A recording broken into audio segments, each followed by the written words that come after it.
I'm Lynn. And I'm Mark. And we're glad you joined us today. Welcome to the Digital Marketing Hot Seat Podcast, where small business owners ask us their number one pain point digital marketing question. And put us in the hot seat. Hi, I'm Lynn Smargis, and I'm a content writer specializing in ghostwriting, podcast production, and SEO website content. And I'm Mark Thackeray, and I specialize in social media marketing, specifically Facebook and Instagram ads, email marketing, and email automation. I'm ready, Mark. Are you ready? I sure am. Let's do this. Hey, small business owners. We are so glad you joined us again for our last episode of the season one of the Digital Marketing Hot Seat Podcast. So if you just joined us or you just found us, definitely go back and listen to some previous episodes. We have a lot of really great information. We have 28 other episodes where you can listen to small business owners putting marketing in the hot seat, and also other digital marketing 101 episodes, which is what today is going to be. But before we jump into today's episode, Mark, how is your digital marketing going this week, and what client work has your attention? Oh, this week is going excellent. Yeah. So we just, a lot of what I'm doing right now is working on updating some campaigns for clients. And so we've got one in particular that I'm working on today. After this, I'm right in the middle of it actually. So we're doing some research for, they do yoga mats designed specifically for the hot room. And so it's cool. Yeah. They're really well done. But on bump. Yeah, I know. It's really cool. Yoga mat's so hot, it's cool. Yeah, I know. It's amazing though. I mean, they've designed these mats so that they're absorbent. Because obviously you're really hot, you're sweaty, and there's a lot of just stuff going around. And so they absorb it, and so you don't slip or slide, and you're not risking injury. And what she's done, she's also a photographer, so she's overlaid these really dramatic images, inspirational images over the top. And so it's cool. It's like a piece of art, but it's also super functional mat that's designed for the hot room. So we're, we've run a couple of campaigns, and we're just refreshing those campaigns with a slightly different approach. And yeah, it's fun. So that's what we're focused on right now. And what about you, Lynn? That sounds awesome. You need to give me the name of that client, because I totally want to get one of those yoga mats. Yeah, because that's cool. One of the things with hot yoga is you usually have to bring a towel, but then you slide because you're so sweaty. Because if you've never done hot yoga before, it's basically heavy duty yoga in a room that's like 104 degrees. So yeah, it's very hot. Or you try and put the towel, and then it just like twists and gets all funky, and you're like, the heck with this, and then you're like, slipping all over. So it's hot room yoga mats is the name. So it's pretty self-explanatory. Very cool. Yeah. Awesome. I'm definitely going to check that out. That is great. Well, so for me, one of the things I love to do is I love to help. I love to launch and grow with clients, like help them grow their content. So a new client I just had, she knows she needs a digital presence, but she doesn't know how to do it or doesn't want to spend the time doing it. So she just hired me, and I am building her Instagram platform. I'm building her home snap because she's a realtor. Nice. And I'm also helping her build her Zillow content. And also helping her with posting on Instagram and building her link tree out as well. So I am like basically launching her digital marketing profile, and I'm going to be also helping her out with some LinkedIn stuff. But I love doing that because it really takes a lot of that stress. Like she said, I have no idea what to do. Just do this all for me. So I love clients that, just like hand over the keys, and I can like take off their digital marketing platform and help them really grow and build it. Well, that's what's so cool, then you're unleashing someone who has tremendous experience and knows how to drive the car like to its capacity. It's not like you're handing the keys over to a 16-year-old that's very hesitant behind the wheel and is just unsure of all the, where to drive or where to go. You have that experience, and you can just take and run with it. And, she doesn't have to do anything about it. Like, it's so cool. She just reaps all the rewards, Yes. And so she's super happy that I'm doing it, and I'm super happy that she's my client. So it's worked out really well. That is awesome. That is awesome. Yeah. No, go ahead. So I just say, if you haven't gone back, so Mark, we'll just jump ahead. What is our digital marketing topic for this week? This is our last season 1 episode. This has been so cool. It's crazy that we're here, 29 episodes in, and we've already recorded some for season 2. It's cool to see how far we've come, and so it's been a little kind of moment that we've just knowing that this is the last one for the season, but we're excited. this is a great one. We're kind of following up on Google. So Google My Business, and we're talking specifically today about effective ways that you can ask for Google reviews, and why that's so important.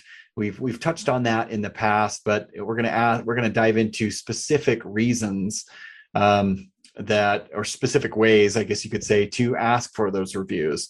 And so yeah, this is going to be a great topic, just because they're so relevant. We talk about social proof nowadays, and it's so funny. You do this all the time, especially if imagine you go into a room, maybe it's a networking event and it's the first time that you've been there. You walk in and you kind of look around to see, well, what everyone else is doing, and like, oh, you kind of gauge your behavior or what you should do based on what you see other people doing.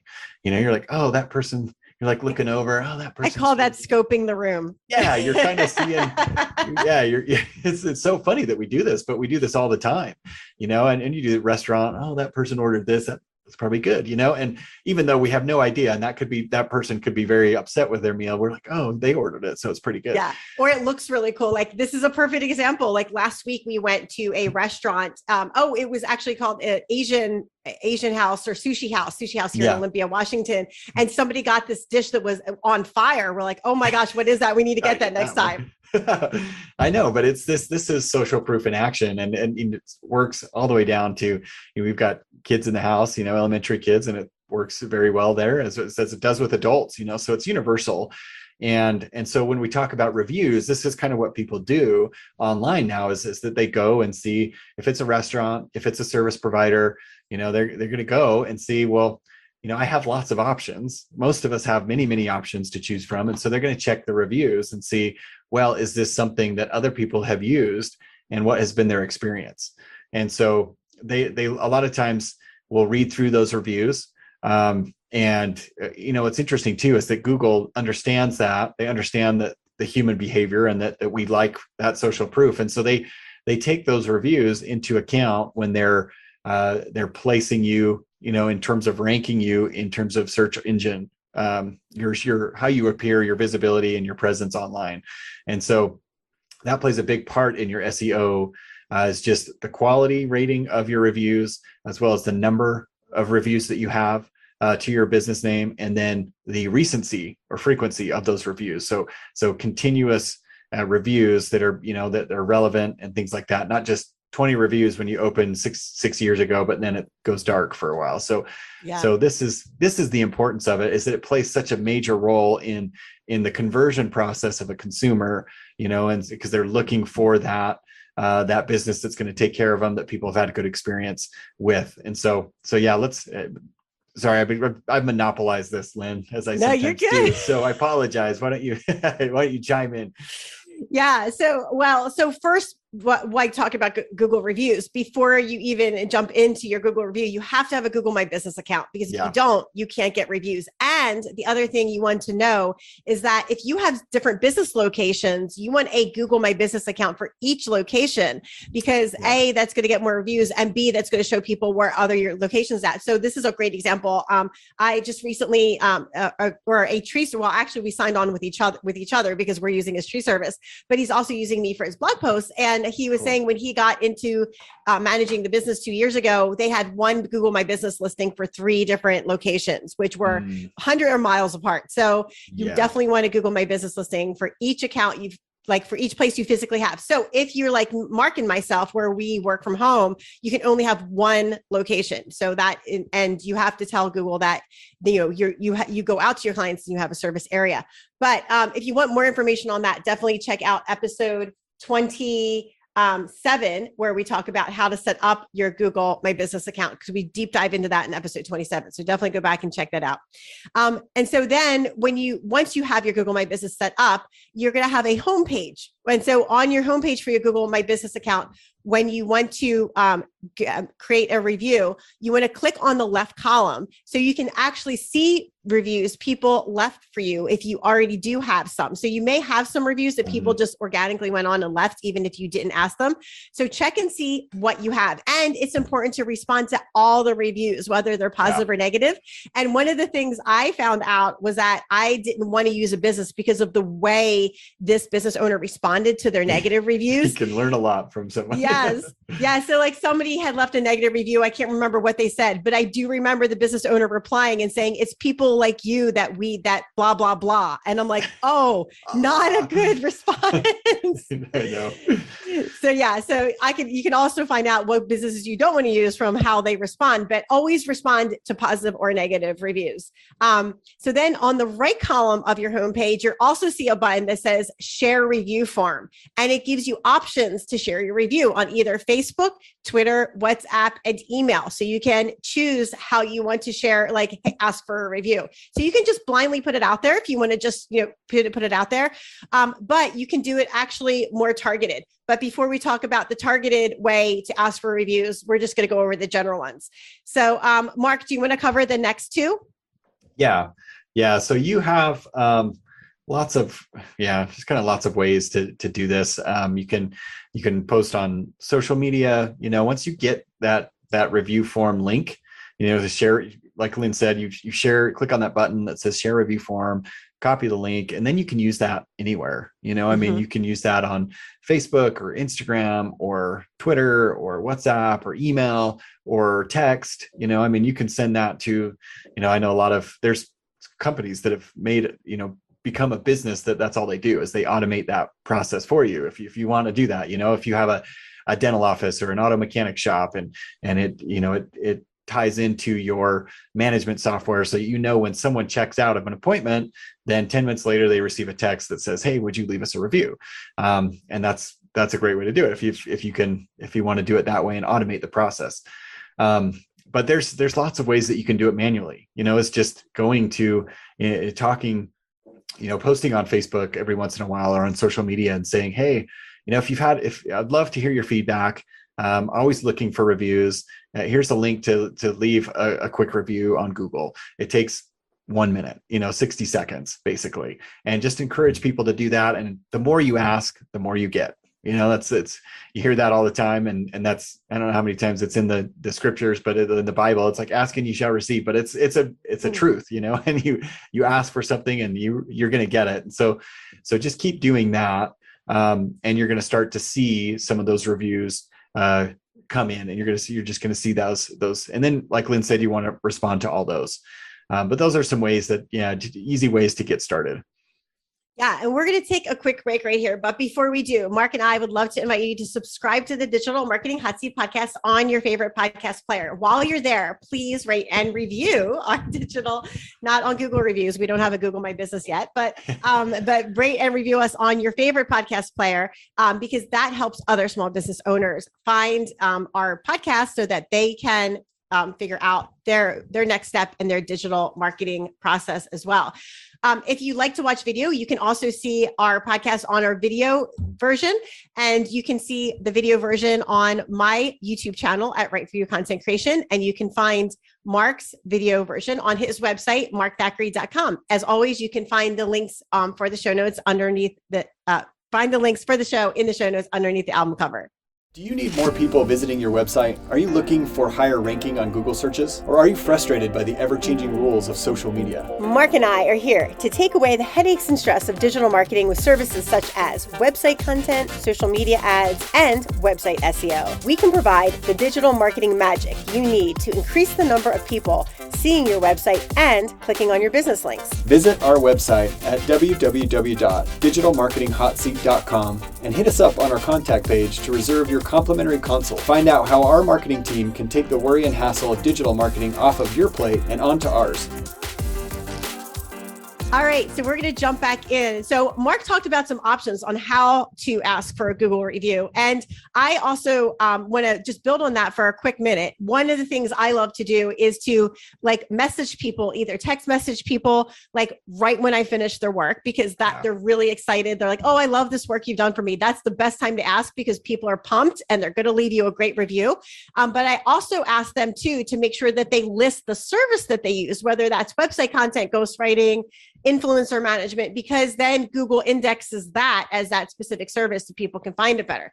So that's another way to do it. Also, if you're going to ask people on social, you can just blast it out, but a more personal way to do it is to voice message people directly on Facebook or Instagram, because then your voice message is more personal, and then put the link underneath the voice message for your Google My Business listing so that they can review you easily. So that's another great way to do that.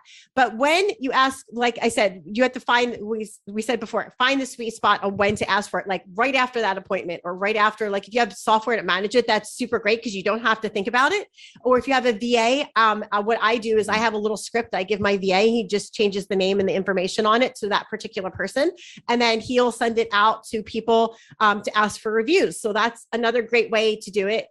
You can also make a really short 1-minute video asking for a review and put that in your email and send it out to your clients as well. So there's lots of creative ways you can ask for reviews, but you want to make it somewhat personal so that people feel like a connection and they're excited to leave you a review. And also make sure, just to reiterate, to ask them to, when they leave the review, to leave their specific service that they used you for, so that Google can index that as well. So Mark, what else do you have to add to that? Yeah, I think this was something I came across from a guy that I've worked with or followed in the past. I was part of a marketing group, and he had this great way to do it too.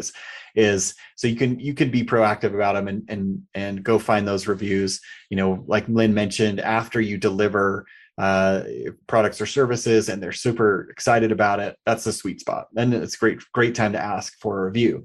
Other times they'll come in on their own, where they'll say they're not necessarily a review, but it's a review waiting to happen, where they'll email back and just say, man, I've loved working with you. Like, it's so cool that I get to work with you. And that's a great time to be like, oh, that's so cool. So glad you said that. And you could just send them a quick email and said, the other day you mentioned this, and this. And you said, would that, would you be okay if I use that as well, this is more for a testimonial. Sorry, but this same thing applies. You could use that as a testimonial. You just rephrase that and just say, well, am I okay to use this as a testimonial? Or you could say, would you be okay to leave a Google review? And they have it right there. You can say, you could just copy and paste this, would be perfect. So then it saves them time. They don't have to rethink of, oh, well, what should I say, or anything like that. And especially if you, like Lynn said, you follow Lynn's recommendation of being specific and having them say something specific about a service that you provided, that's even better. So that's something that came into mind when we were talking about this, is just having multiple ways to generate reviews, and it could be automated, it could be through a VA, it could be just, you're there asking them, it could be because they responded to you about something else, or the great job that you did before. So those are awesome ways to do that. You can also, one of our clients, we created a little QR code that links to the form on Google. Like, it automatically pulls it up. If they're logged in, it automatically goes there, which most people are, and so that's great. It prevents an extra step or two, eliminates an extra step or two, but it gets them there. And then it really is 60 seconds. They can tap the 5 stars or 4 stars or whatever they want to however they want to rate it, and then add any details to it and hit send. And that's it. It makes it super simple. So if you have a physical location, a brick and mortar store, you could create an 8.5 by 11 flyer that says, hey, please leave us a review. Just scan this code to go to Google and, post a review. And it's super simple. Again, it's another easy way for people to do it on their own, when they're, on their own time in your office or in your place of business. And that's a perfect idea if you have a coffee shop or a restaurant or any type of like sit down place, like not necessarily the counter, because people are going to be too busy, but you could put it at the counter, but any place where they're going to sit down for any period of time, they're like, oh, this coffee is really great. And then they see that little, plastic stand sign, they scan it, leave you a review right there. And you can even put on the card, like, please tell us, like, what your favorite coffee flavor was, or something like that. So yeah, that's that's a great way. And then you get them consistently. So one of the things you do have to be careful of with Google reviews is not to ask everybody to leave you a review at once, because then Google considers that like review stuffing basically. And then they can pull down all your reviews, which have happened to people that I know, where people are like, oh, it's a great idea. Let's all give like Mark a review this week. And Google doesn't like that because it thinks that, it's artificial. And so, just asking on a weekly basis, a different client to give you a review, or, post once a month on your social media. Hey, can you give me a review if you've used my services? Just don't review stuff, because that's not a good idea. Yeah. And another idea, I just want to piggyback off of Mark that you said, is that when you put your reviews on your website, one of the things I love to do is I go in Canva and I make like just a slide with a review with the rating, and I screenshot it and put it right on my Canva, and then I can download that and then upload that image onto my website so that it scrolls through and people can see what reviews people have left. And it's literally just a screenshot off a Google review. Or, I can make the 5 stars or whatever the rating is they gave me, and put their copy and paste their comment underneath. So that's another great thing. So Google reviews are really great because, as we know, if you shopped online, and probably if you're listening to this, you have, that they're just a really great way to build trust and to like get above your competition. Because I know when I'm shopping, I will always pick the person who not necessarily has the better review, but I also look at how many reviews they have. So if they have if they have a 5-star rating, but they have 2 reviews, but someone has a 4.5-star rating, but they have 200 reviews, I'm more likely to go to that business because more people have reviewed them. Yeah, exactly. So this is, hopefully you got some ideas from this. Hopefully this stimulates some action steps that you can take to generate more reviews for your business. It is critical nowadays, that you need to be found online. And this is a fantastic way to increase your visibility online. So if you haven't started doing this, hopefully you can do that right now. You can first create your Google My Business account if you haven't done that. And then you can jump right off and start create that share link, and then start reaching out to people that have had a great experience and ask for a review. Yeah, for sure. And since this is the last episode, we're this is bittersweet because I love doing these episodes with you, Mark. But for fun. Season 2, we have a little bit of a different format, which we're super excited about. So when we have our business owners come on for season 2, the first half is going to talk about what they do for their business and what they've learned from their business, to give you a little more business background on the people that are, and share a little bit more about our guests. And then we're also going to still answer their burning digital marketing hot seat question the second half of the show. So definitely tune in for season 2. We're going to have a little bit more robust interviews, which we're super excited about, which was Mark's idea. So I have to give him credit for that one. Every once in a while, I have one of those ideas. And we are going to be coming back in October. So if you haven't listened to all the episodes for season 1, definitely go back and listen to them, and definitely rejoin us when we come back in October for season 2. We have some more great Digital Marketing 101 episodes, along with some awesome interviews coming up, which we're super excited to share with you. And remember to reach out to us if you have any questions about digital marketing, and go to our website where we are going to have a free ebook you can download, which we were so excited about for season 2. And that's www.digitalmarketinghotseat.com. Yeah. And if you want to be a guest, you can go to our website, just right on the homepage. There's a form that you can fill out to see if you would be a good candidate. So if you'd love, if you want to be here and ask some of your marketing questions, we'd love to talk with you. We're so glad you joined us on today's episode. Tune in each week for a new digital marketing hot seat question from a small business owner just like you. And if you're interested in being a guest on our podcast, go to digitalmarketinghotseat.com and fill out our interview form. And remember, make sure to like and subscribe to the Digital Marketing Hot Seat podcast on your favorite podcast player.